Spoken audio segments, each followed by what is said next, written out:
Assalamualaikum warahmatullahi wabarakatuh. Innal hamdalillah nahmaduhu wa nasta'inuhu wa nastaghfiruh wa na'udzu billahi min shururi anfusina wa min sayyiati a'malina. May yahdihillahu fala mudilla lahu wa may yudlil fala hadiyalah. Asyhadu an la ilaha illallah wahdahu la syarikalah wa asyhadu anna Muhammadan abduhu wa rasuluhu la nabiyya wa la rasula ba'dah. Allahumma salli wa sallim wa barik ala nabiyyina Muhammad sallallahu alaihi wasallam wa ala alihi wa ashabihi wa man sara ala nahjihi, amma ba'd. Ma'asyiral muslimin wa zumratal mu'minin rahimakumullah. Usi binafsi wa iyyakum bitaqwallah haqqa tuqatih wa la tamutunna illa wa antum muslimun. Wattaqullaha mastata'tum. Allahu akbar, Allahu akbar, la ilaha illallah, wallahu akbar. Allahu akbar walillahil hamd. Jamaah salat Idul Adha rahimakumullah. Ekspresi syukur kita kepada Allah Subhanahu wa taala pada nikmat hari ini, yaitu dengan menggemakan takbir, tahmid dan tahlil hanya untuk Allah taala. Tuhan yang telah menjanjikan kita mendapatkan telaga Kautsar. Shalawat dan salam kita sampaikan kepada uswah hasanah kita, Nabi Muhammad sallallahu alaihi wasallam. Semoga sampai kepada keluarganya, sahabatnya, umat Islam yang senantiasa mengikuti beliau sampai akhir zaman. Khatib berpesan untuk diri khatib dan untuk jamaah salat Idul Adha sekalian, mari senantiasa kita tingkatkan keimanan, ketakwaan kita kepada Allah Ta'ala. Dan insya Allah dengan keimanan dan ketakwaan kita, insya Allah kita akan mendapatkan kebahagiaan hidup dunia dan di akhirat. Jamaah salat Idul Adha rahimakumullah. Momen Idul Adha merupakan salah satu waktu bagi kita untuk mendekatkan diri kepada Allah Ta'ala, yaitu mendekatkan diri dengan menyembelih hewan kurban, yang mana kurban sendiri berasal dari kata qoroba yaqrobu, yang artinya dekat. Maka dengan ibadah kurban diharapkan mampu mendekatkan posisi dan interaksi spiritual seseorang lebih dekat kepada Allah Ta'ala. Sehingga mari jadikan momen Idul Adha ini untuk mengingat kembali kedekatan Allah Ta'ala kepada hamba-hambanya.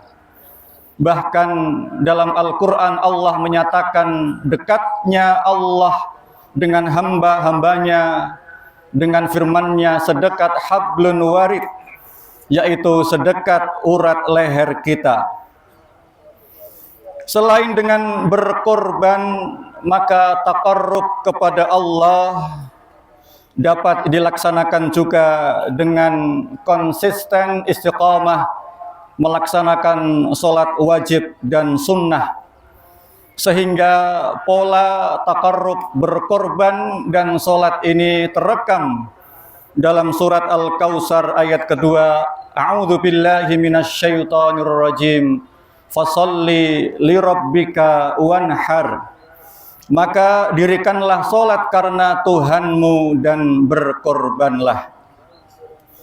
Jamaah salat Idul Adha rahimakumullah, ayat di atas terangkai dengan 3 kata, yaitu fasholli yang artinya salat, kemudian lirabbika yang artinya Tuhanmu, wanhar yang artinya berkorbanlah. Sehingga ketiga kata tersebut menunjukkan adanya kedekatan satu kata dengan kata yang lainnya. Tuhanmu Allah, solatlah dan berkurbanlah, memberikan makna bahwa salah satu pola atau cara membangun taqarrub kepada Allah yaitu dengan solat dan berkorban. Jamaah salat Idul Adha rahimakumullah. Oleh karena itu, mari kita hayati dengan penuh makna tentang hubungan antara solat dan berkorban sebagai salah satu pola taqarrub kepada Allah Ta'ala. Allahu Akbar, Allahu Akbar, la ilaha illallah, Allahu Akbar, walillahil hamd. Kedekatan hubungan solat dan berkorban sebagai pola taqarrub kepada Allah tidak hanya terekam dalam Al-Quran surat Al-Kautsar, akan tetapi dalam satu ayat yang telah kita hafal bersama, firman Allah Ta'ala dalam Al-Quran surat Al-An'am ayat 162, A'udzu billahi minasyaitonir rajim.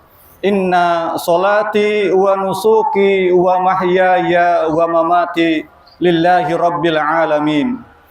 Sesungguhnya solatku, ibadah korbanku, hidupku dan matiku hanyalah untuk Allah, Tuhan semesta alam. Sehingga penyebutan solat dan korban secara bersamaan selain menunjukkan kedekatan keduanya dan sebagai pola taqarrub kepada Allah, memberi makna tambahan bahwasanya solat dan korban ibadah yang menunjukkan keseimbangan dan kesempurnaan ibadah secara vertikal dan horizontal, atau ibadah yang bernilai hablum minallah dan juga hablum minan nas. Dalam solat terkumpul beberapa unsur yang tidak terdapat pada ibadah lainnya. Jelas, solat melibatkan hati, lisan, pikiran, dan gerak anggota badan kita. Dan tidak akan menegakkan solat kecuali orang yang memiliki semangat ihsan. Sedangkan dalam berkorban, seseorang harus menghadirkan sifat itsar, yaitu mendahulukan kepentingan atau kebutuhan orang lain, tentunya demi mengharap ridha Allah Ta'ala.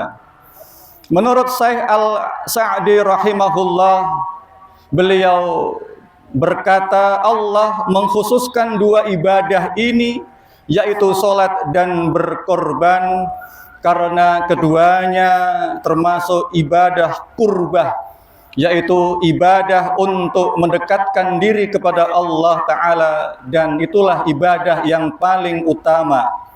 Sekali lagi, karena solat mengandung ketundukan hati dan anggota badan tunduk hanya kepada Allah Ta'ala.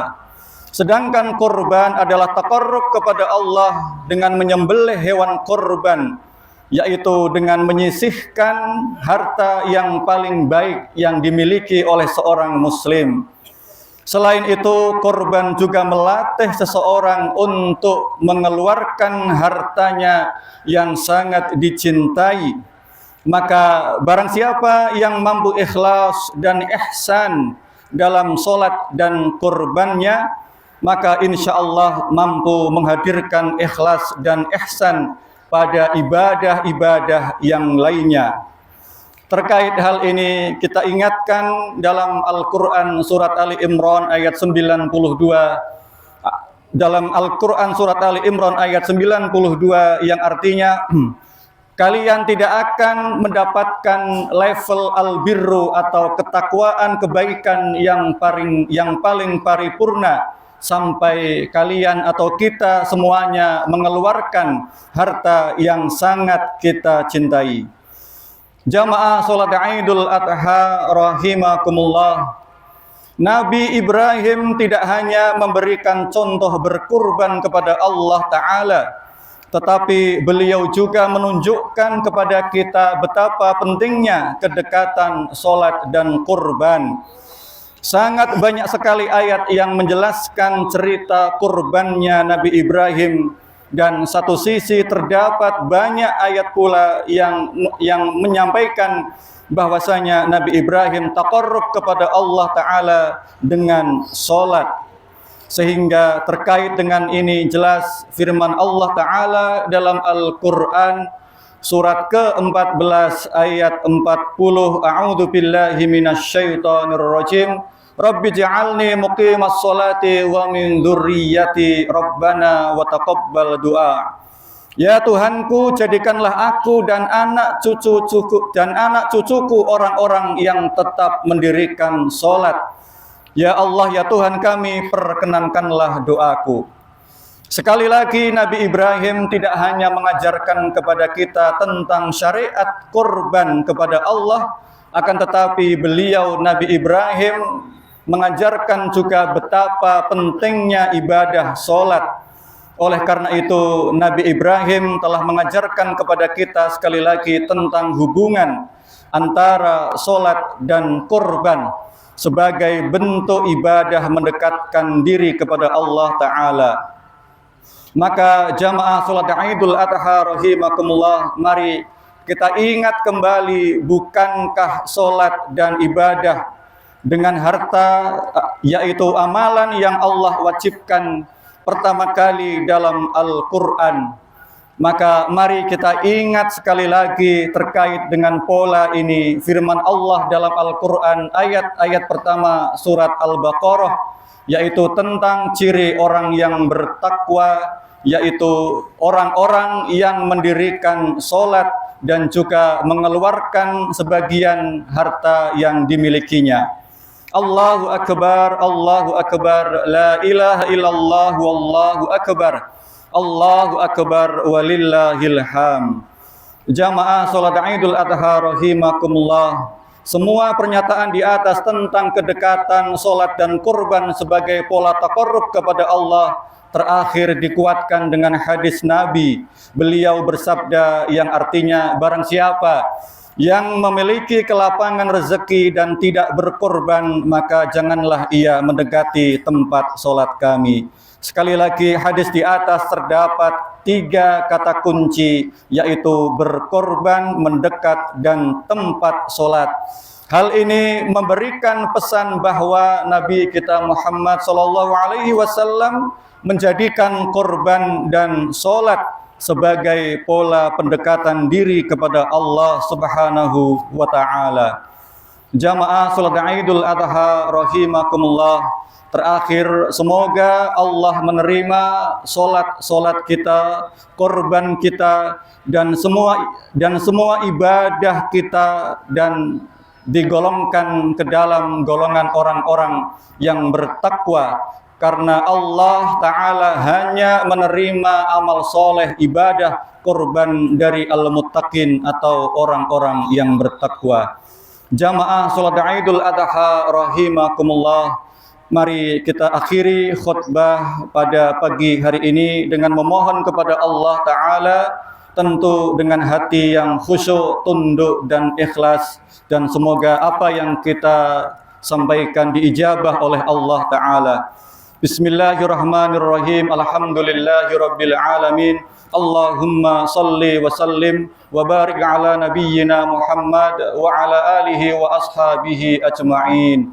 Allahumma ghafir lil muslimina wal muslimat wal mu'minina wal mu'minat al ahya'i minhum wal amwat innaka sami'un alim. Rabbana zalamna anfusana wa illam taghfir lana wa tarhamna lanakunanna minal khasirin. Allahumma inna nas'aluka salamatan fid din wa afiyatan fil jasad وزيادة في العلم وبركة في رزقي وتوبة قبل الموت ورحمة عند الموت ومغفرة بعد الموت. اللهم هون علينا في سقارة الموت والنجاة من النار والعفو عند الحساب والفوز بالجنة. اللهم أصلح لنا ديننا الذي هو عصمة أمرنا وأصلح لنا دنيانا التي فيها معاشنا وأصلح لنا آخرتنا التي إليها معادنا. اللهم اجعل الحياة زيادة لنا من كل خير واجعل الموت راحة لنا من كل شر. ربنا آتنا في الدنيا حسنة وفي الآخرة حسنة وقنا عذاب النار. سبحان ربك رب العزة عما يصفون وسلام على المرسلين والحمد لله رب العالمين. نصر من الله وفتح قريب. Wassalamualaikum warahmatullahi wabarakatuh.